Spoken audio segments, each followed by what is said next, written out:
Hi, good evening. This is Healthy Mama B, and I am here tonight to talk to you about self-sabotage and dieting. Dieting is something that we do all the time as human beings. We like to watch what we're eating and watch our weights.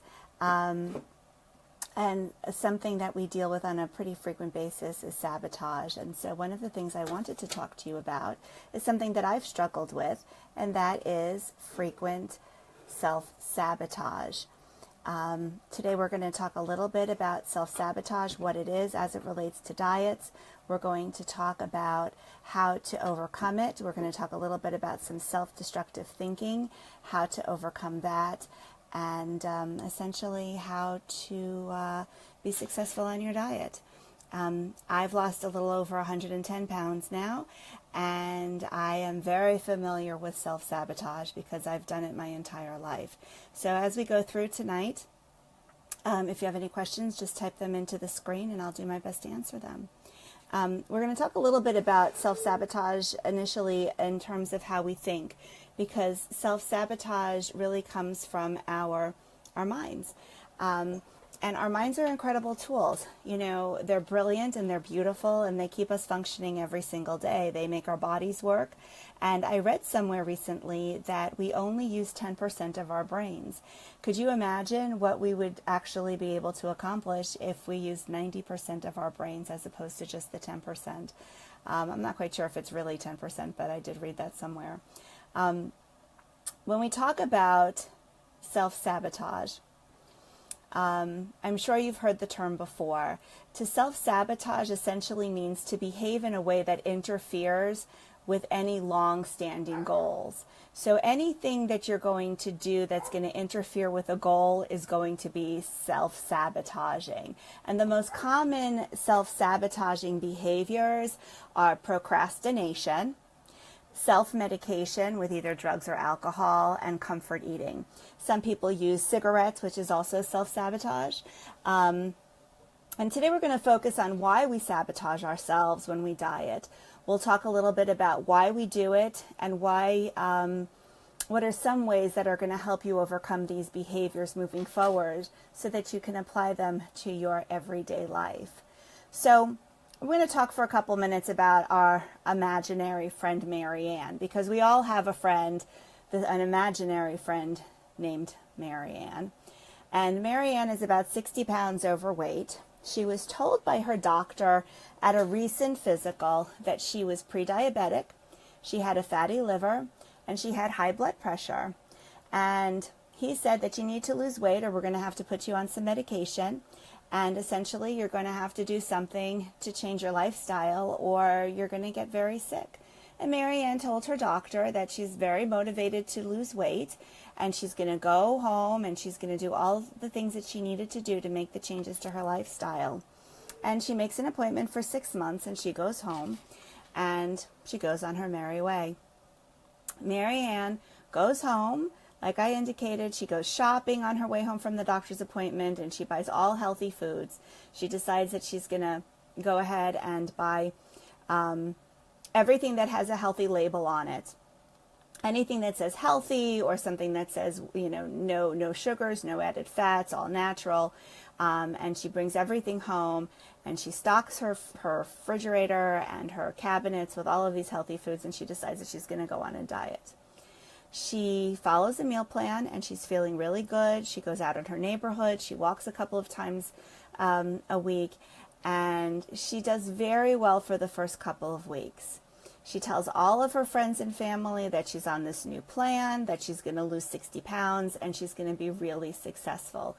She feels enthusiastic. She's excited. She's so proud of herself for making healthy choices. And she is even excited about getting out there and exercising, which is very unusual for Marianne because she didn't really like to exercise very often. So Marianne's at work one day and she's sitting at her desk typing away, doing her normal job. And one afternoon they're having a potluck luncheon. And Marianne's best friend at work, her name is Susie. Susie brings Marianne's favorite dessert. And Marianne decides that because she's been so good on her diet for such a long time, she's going to have some. So she does. But she doesn't have a little bit of the dessert. She decides that she's going to have a lot of dessert. So she has a big giant plate of her favorite dessert. And she enjoys it very much. So she goes back for a second helping of dessert, knowing consciously that she doesn't really need it. She's not hungry. She's enjoyed the first one very much, but yet she still goes back for the second one. And then she doesn't stop there. She has a couple of potato chips, and then she decides, well, you know, I've had this much already. I might as well have some fried chicken. So she has a little fried chicken. And then afterwards, you know, lunch is finished. She goes back to her desk and she feels terribly guilty about what she's done. She's eaten all of this food and she had done so well for so long. She had stuck to her diet for 2 weeks, and here she is now defeated. She had eaten all of this food, consumed all of these calories. And what does Marianne do? Well, Marianne decides to go into her secret drawer in her desk and she pulls out a Snickers bar and she starts to eat it.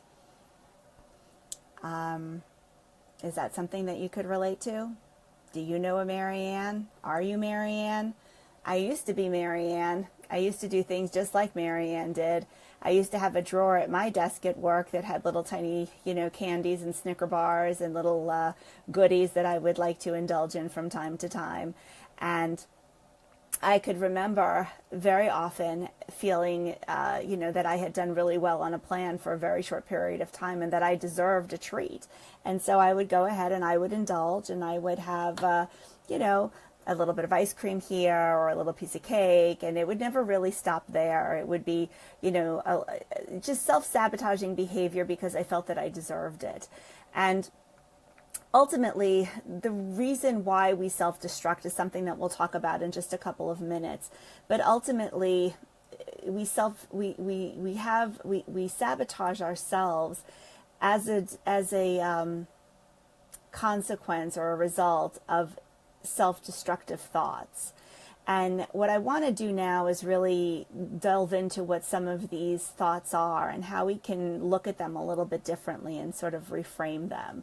You know, one of the most common ones is I shouldn't deprive myself, right? I deserve not to be deprived. And ultimately, indulging once in a while is not a terrible thing, and we've talked about that before. Indulging once in a while is really appropriate because you don't want to be on a diet and feel like you're depriving yourself, because then you feel like, you know, you're really defeating your purpose. You have to live your life and enjoy yourself. But you have to know when to stop. Had Marianne just stopped at the piece of cake or her whatever her favorite dessert was, she would have been okay. But it's not okay for her to continue to go on that path. You have to somehow be able to stop at some point, because when you're dieting, you're attempting to lose weight. And, you know, everybody says diet is such a taboo word. Ultimately, when you're trying to lose weight, you are trying to restrict yourself from eating certain foods. So yes, there is a level of deprivation there, but it's not a bad thing. So yeah, you know what? You shouldn't deprive yourself of all foods, but it's okay for you to deprive yourself of some foods when you're trying to lose weight. So keep that in mind and ask yourself, do I really need this? Do I need to have more of this than I need to? And you know, when you're going for the dessert or whatever it is that your indulgence food is, think about, you know, do I really need it? And if I want it, how much of it am I going to actually allow myself to have before I shut it down? And Valerie makes a comment here. Yeah, you know, it's very easy to get into your car and drive through. I used to do that also when I wanted something. Even after I had lunch, if I wanted second lunch, I would go for second lunch. And for me, it was sometimes just because I had a stressful day. I was hungry, not physically hungry, but emotionally hungry. And I would drive through and get myself a hamburger. So, you know, it really has to do a lot with not feeling deprived and having this feeling of entitlement, you know, that you deserve it because you've done so well. Well, you know what, guess what? It's awesome that you did well, but that doesn't mean that you need to indulge in something that's going to mess up your diet for the entire week. You know, this holds true for weekends also. I know that I've gotten into a pattern of doing this recently, and that's why I started my 30-day refix, you know, my 30-day reset plan. On the weekends, I was, I don't want to say I was going crazy, but I wasn't watching myself as often as I had done before. I would eat almost everything that I wanted, and I would exercise, and I would balance, and I wasn't really gaining weight, but I noticed a difference in the way that I was feeling, and I didn't like that feeling. I wanted to make sure that I stayed on track. So I I reset myself and got back on track, and I'm tracking everything that I'm eating now, and I've lost, I think I said this morning it was 6 pounds in 8 days, which is tremendous. That's a lot of weight in a very short period of time, and I'm not even trying that hard. I think I'm just detoxing all of the stuff that I've been eating, which is out of the ordinary for me. So don't feel a sense of entitlement just because you've done really well. It's wonderful that you've done well, but continue on your path. Have your treat and then get back on track. So, number one, you shouldn't deprive yourself. Yeah, but you should. 2, I'll start tomorrow. You have control over your time and your schedule. And we always say to ourselves, you know what, we're going to start tomorrow. My diet's going to start tomorrow. My diet's going to start on Monday. My diet's going to start after Christmas. I'm going to start after the holidays. Oh, I'm going to start after Lent. I'm going to start after Easter. Those are all wonderful intentions, but ultimately, why are you waiting? So that you can have the Cadbury cream egg? Are you waiting because you want to, really, whatever you're waiting for is just rationalizing the inevitable. You need to lose the weight, so start now. You don't have to cut everything out of your life. You don't have to make massive changes to your lifestyle. Just make small changes starting now. You can schedule accordingly. Stop making excuses for yourself. If you want to go to the gym, make time to go to the gym now. If you don't want to go to the gym, then don't make excuses for not going to the gym. Take accountability and say, you know what, I don't feel like going to the gym today. I'm not going to go. I'm not going to exercise, and be okay with that. All right? Taking responsibility for your choices and being accountable for your choices that you make today and choices that you've made in the past, is absolutely critical to your future success. And it sounds crazy, but it's really true. You have to take accountability for what you've succeeded in and failed at in the past in order to be able to move forward. Because if you don't, it's sort of like hanging fruit. You just have to get rid of it in order to move forward.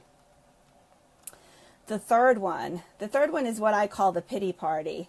And the third and fourth one, actually, but we're going to focus on the third one for now. No one has to work as hard as I do.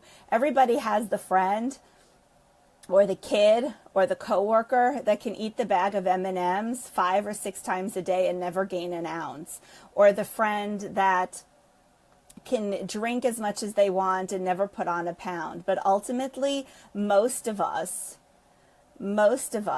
have to work hard to look a certain way. I don't know many people in life, with the exception of maybe my son and my daughter, who don't have to work very hard to look the way that they do.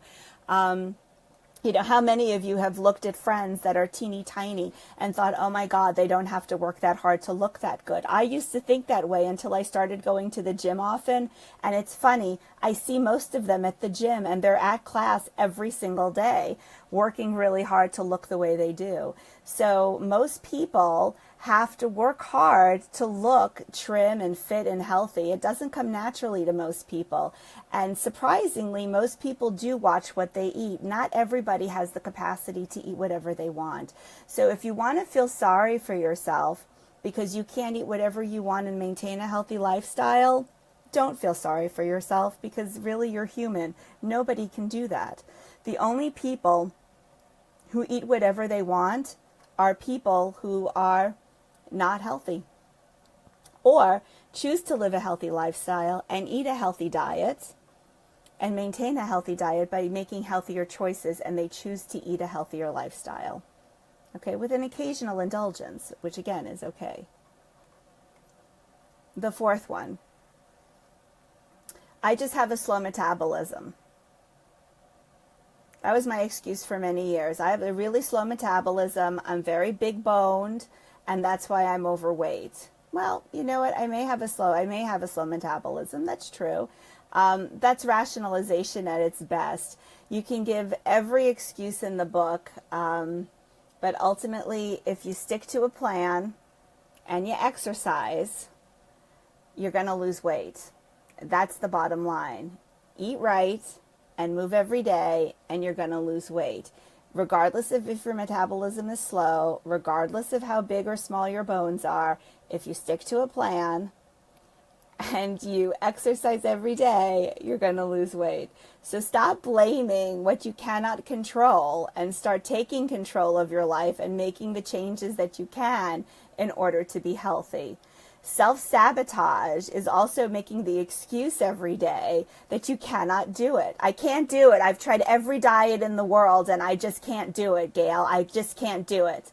Well, you know what? You can do it. You can do it. There are people who do it every day. I get messages from people every day telling me that this works. And you know what? It's not my concept. I didn't come up with this. It would be nice if I did, but I didn't. It's just eating within a certain calorie range and losing weight every day. All I am is the spokesperson for diet and fitness saying, you know what? I lost over 110 pounds, and if I could do it, anybody can, because I was the most non-compliant person on the face of the earth. Number 5, I also love this one. All of these essentially came from the book of Gail or the book of Healthy Mama B. I'll just have a couple of bites. Oh, it's okay. I'm not going to eat the whole thing. I'm only going to have a couple of bites. Well, before you know it, the whole tub of ice cream is gone, or the whole slice of pizza is gone, or, sometimes the entire pizza is gone, whatever it is. Or maybe the whole cookie jar, whatever it is that you're eating. It's famous last words. You say this, and before you know it, it's all gone. Like I said earlier, there's nothing wrong with indulging every once in a while, but, it all goes back to also the grazing comment that I made, I think, like 9 or 10 sessions ago.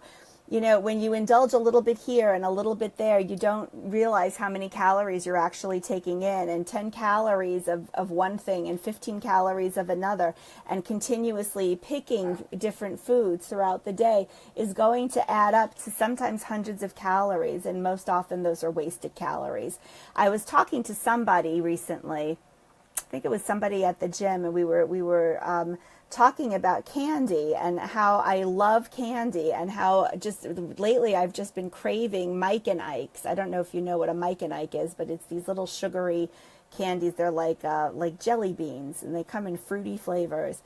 And the last time I checked a box was a couple months ago, and an entire box of Mike and Ike's is about 450 calories. That's a lot of calories. That's about a little over a meal. And how it's just wasted, and how it's not worth it. And yeah, it's okay. You open the box and you have a couple and you go on your way, and then you go back upstairs, or I would anyway, and I would have a couple more, and before you know it, the entire box is gone. It may be over the course of a couple of days, but what's the point of consuming the calories? You're better off just not eating it, at least in my opinion. So you can clearly see some of the thoughts that get in the way of us being successful in our diets. And, when we kind of analyze some of the thoughts, we can also see what was going through our friend Mary Ann's mind as she chose to eat the dessert and more dessert, and then the potato chips, and then the ice cream, or the fried chicken, and all of the thoughts that she had when she chose to go off of her diet.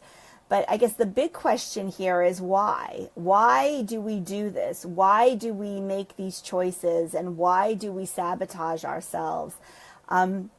That's the really big question. And this is a really tough one. And psychologists and therapists and counselors have different schools of thoughts on this. And this is where the complexity comes in. And, I'm not going to, I could talk about this for a long time, and I'm not going to.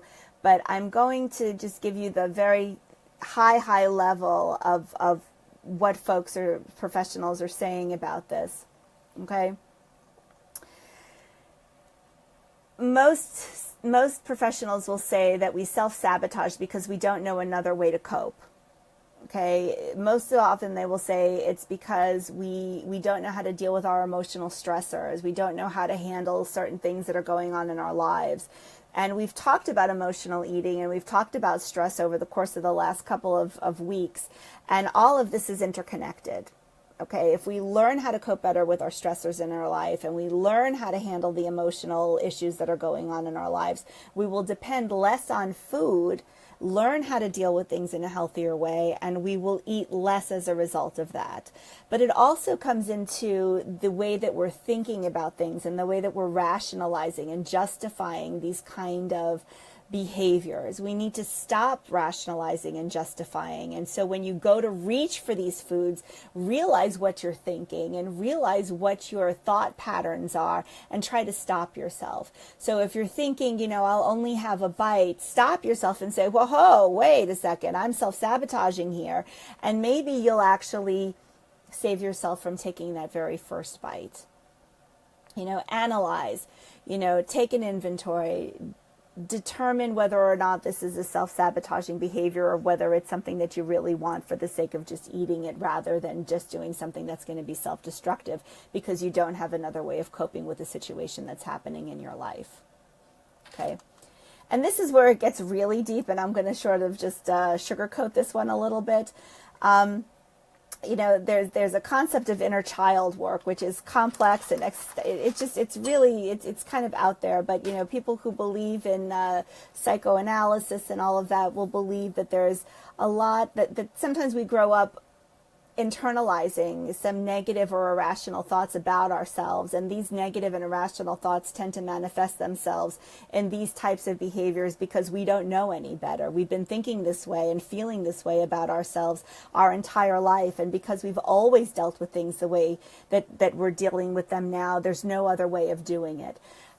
Ultimately, we can change our thought patterns. We can change our behaviors. It's called cognitive behavioral therapy. It's very effective. So it can change. But the reason why we behave the way we do in terms of self-sabotaging behavior, it's because we've always done it.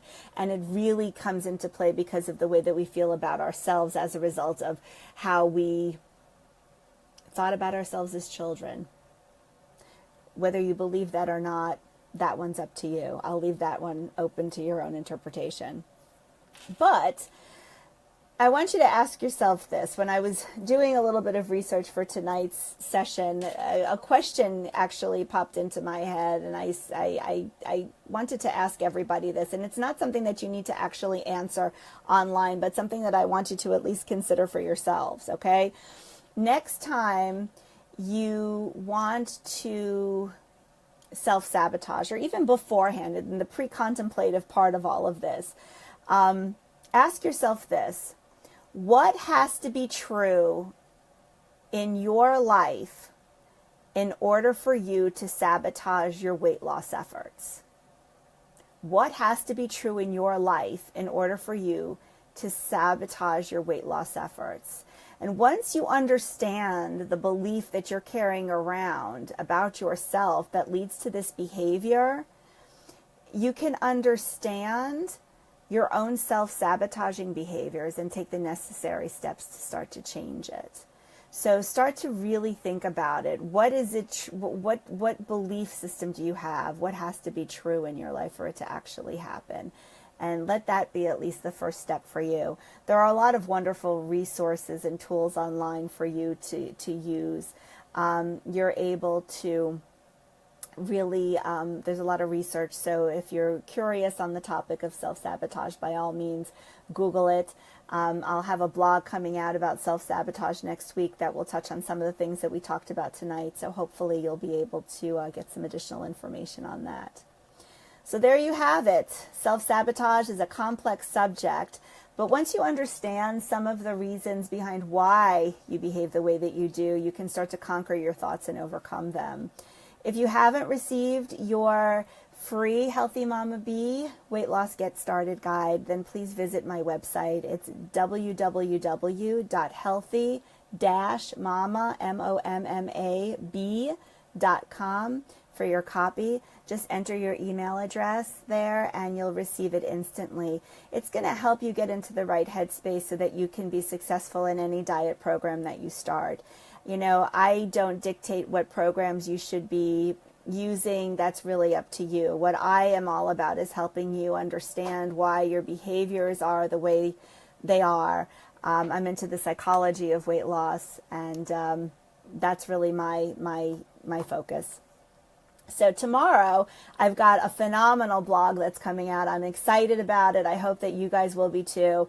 It's focused on why you may not be losing weight even though you're trying. So I'm sure many of you out there that have been working really hard, you've been tracking your calories, you've been exercising, but you don't see the scale moving. Well, tomorrow's blog is going to be talking a little bit about that, and I'm going to give you, I think it's 5 or 10 reasons why you may not, I think it's 5 reasons why you may not be losing weight even though you're trying. So check out my Facebook page for that. It should be coming out sometime tomorrow morning, and you can also check it out on my website. And next week, we're going to be talking about a little bit more of why you may not be losing weight even though you're trying. So we're all trying to interconnect from week to week to make sure that it's kind of like a flow. And if there are any particular topics that you're interested in hearing about, please let me know. I'm here to help you, so just shoot me an email or message me or just leave a message on my Facebook page. Anything you want to hear about as it relates to, psychology and weight loss, I am here to help. So until next time, be healthy, be happy, and I appreciate you joining. Have a wonderful night. Take care. Bye.